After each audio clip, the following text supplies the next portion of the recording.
Koskoca aydayım. Fadakamı versene.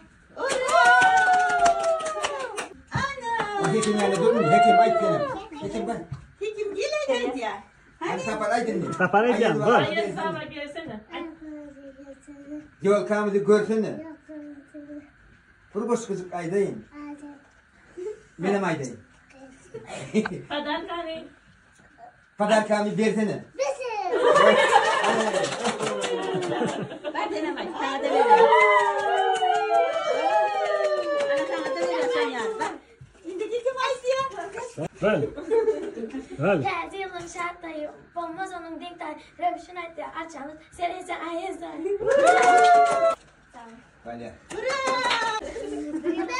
Hoş geldin teyze. Şarkına şarkı. Hoş geldin teyze. Hadi. Böyle. Tuttum oradan. Her yıl için diğer sazı. Kelimelerim hem arzudur.